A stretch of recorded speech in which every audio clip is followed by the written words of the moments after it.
HOA officers tried intimidating me on my ranch. They didn't know I trained special forces. Have you ever faced someone who thought they could bully their way into getting what they wanted, only to realize they picked the wrong fight?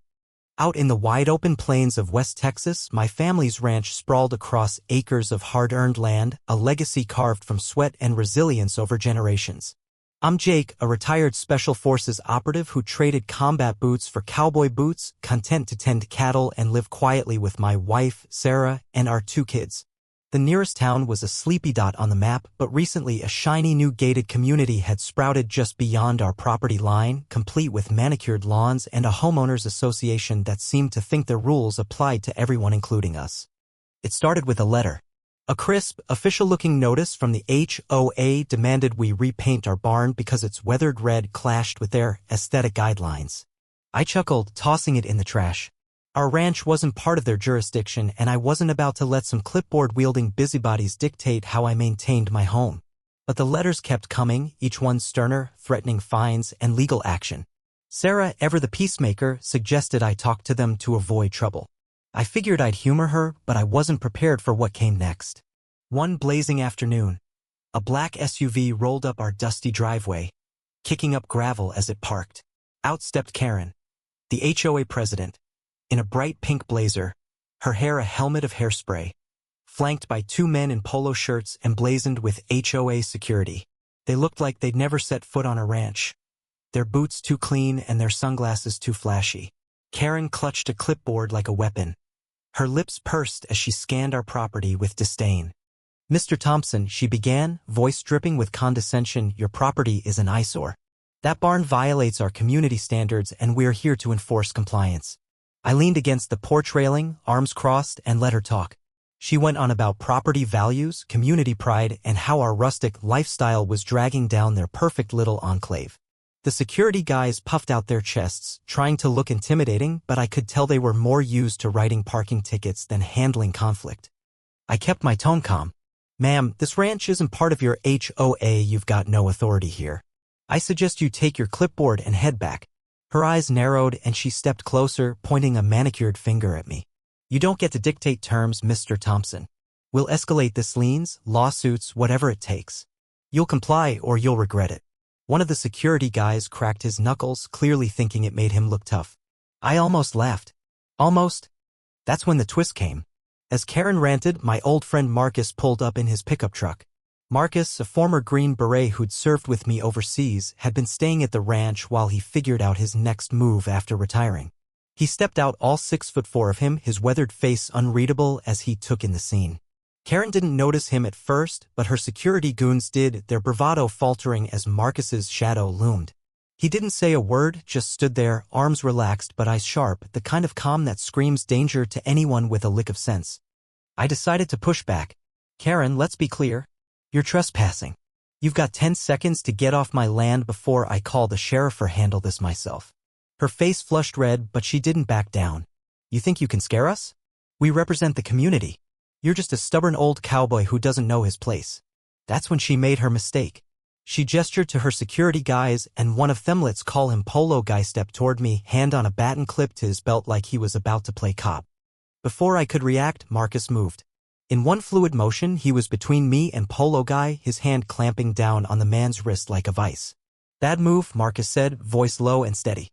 Polo Guy froze, his tough guy act crumbling as Marcus twisted his arm just enough to make him wince. The other security guy backed up, hands raised, suddenly very interested in the gravel under his feet. Karen's jaw dropped, her clipboard trembling in her hands. "Jake," Marcus said, not taking his eyes off Polo Guy, "you want me to escort these folks out?" I shook my head, keeping my gaze on Karen. "Not yet.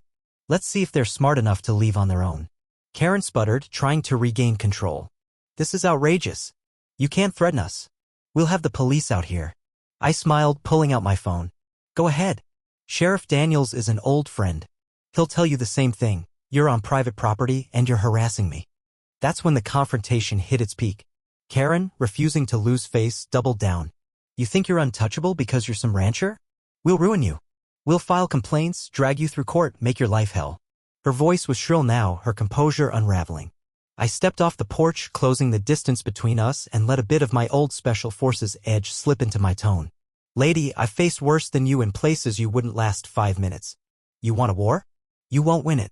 Then came the unexpected.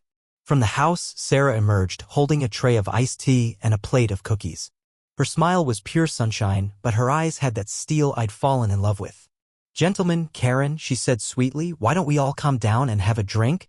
No need for all this fuss. Her kindness threw Karen off balance, but I knew Sarah's play. She was de-escalating, giving them an out while making it clear we weren't intimidated. The security guys looked tempted by the cookies, but Karen wasn't having it. She swatted the tray, sending glasses crashing to the ground. We're not here for tea, she snapped. That was her fatal mistake. Marcus released Polo Guy and stepped toward Karen, his presence alone enough to make her stumble back. You just disrespected his wife, he said, voice like gravel. You're done here.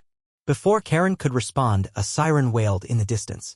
Sheriff Daniel's cruiser pulled up, dust swirling. He stepped out, a grizzled man who'd known my family for decades. Jake, you all right? He asked, tipping his hat. I nodded. Just some folks who don't understand boundaries. Karen tried to spin her story, claiming we'd threatened her, but Daniels wasn't buying it.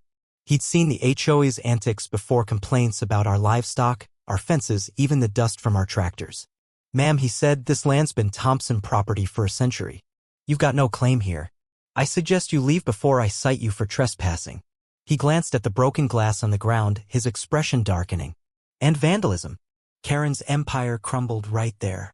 Her security guys were already halfway to the SUV, and she stood frozen, realizing she'd overplayed her hand.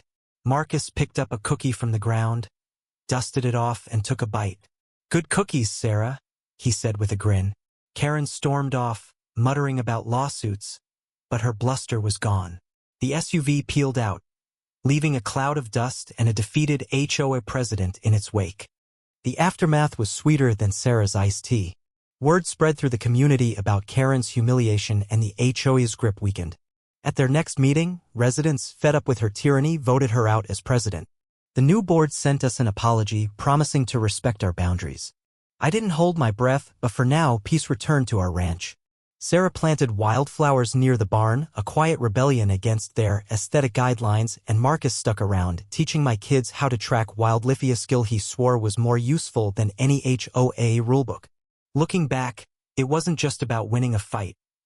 It was about standing up for what's yours, for the life you've built, and for the people you love. Karen thought she could bully us into submission, but she didn't count on the strength of a family, a friend, or a legacy that runs deeper than any HOA charter. So, what do you think? Was Karen just a power-hungry bureaucrat, or did she have a point about community standards?